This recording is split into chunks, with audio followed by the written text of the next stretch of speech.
Saxton, I am the CEO of Manco now. Get out of my property, or my mercenaries will force you out!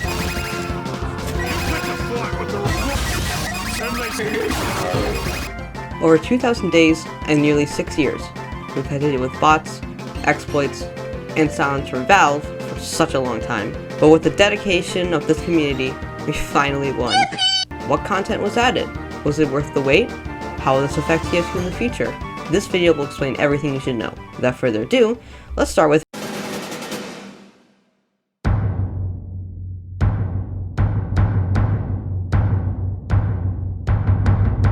when the update was released, I'm pretty sure most people were surprised to see that one of the most iconic custom TF2 game modes made it into the official game.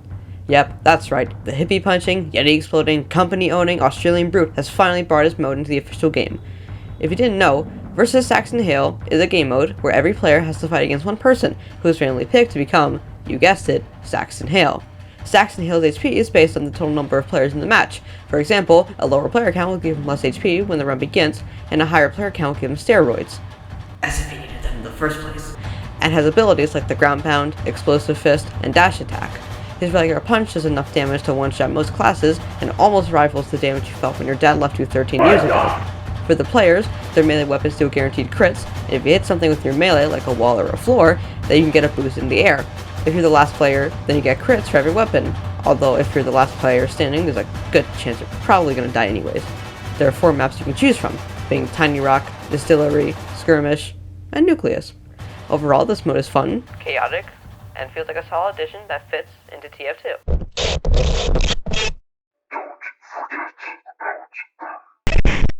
And obviously, I couldn't forget about what else was added. There are also 14 new maps, 4 of them being the Saxton Hale maps I mentioned before, and the other 10 being Shark Bay, Rotunda, Phoenix, Cashworks, Venice, Reckoner, Sulphur, Hardwood, Pelican Peak, and Selbian. Some maps are better than others, but hopefully most of these become permanent additions to the game and aren't just for the update.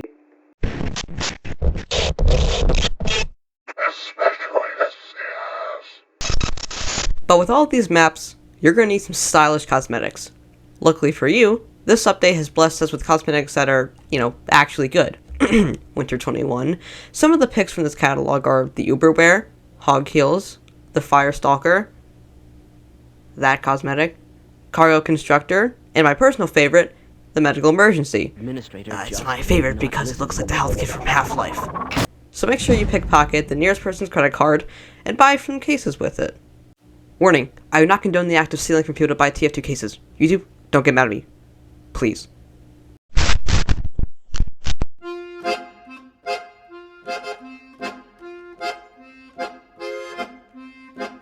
Who is better, Saxton Hale or this little guy?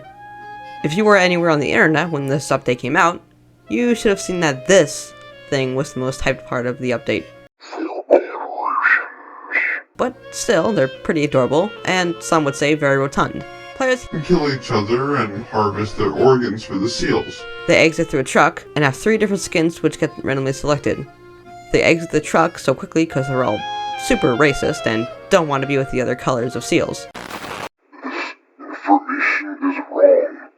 We all respect each other. This is propaganda. Now that you've seen all the content in the update, it begs the question.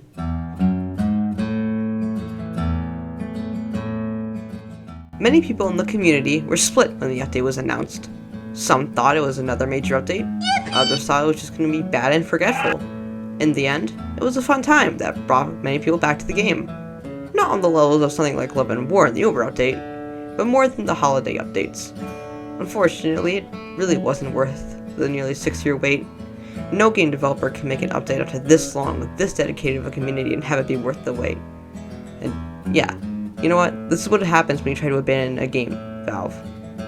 But jokes aside, this really doesn't feel like the end for TF2. With all the new players joining, player count reaching its peak, and new cosmetic cases being bought, this might actually have a chance of grabbing Valve's attention. Instead of TF2 being something Valve is trying to push away, by taking this bet on the game, they might just consider releasing more updates like this. Heck, we could even get updates like how we used to, with new weapons and content created by Valve and not just the community. We're in a good state right now, and we just have to see where it takes us.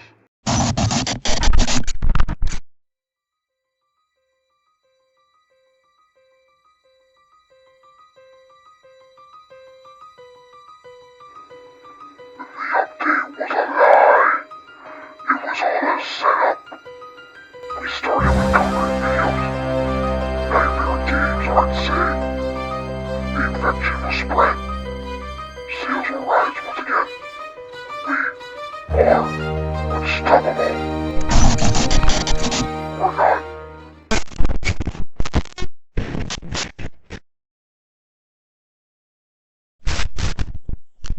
In conclusion, this update is what we needed. Sure, it might not be anything too big, and Valve didn't really play a big role in the update, but this is the beginning of a better future for the game. I haven't made a video like this in a while, so I hope you enjoyed it.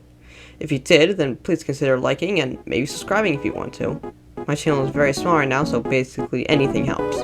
But enough of all that boring stuff, I'll see you in the next video.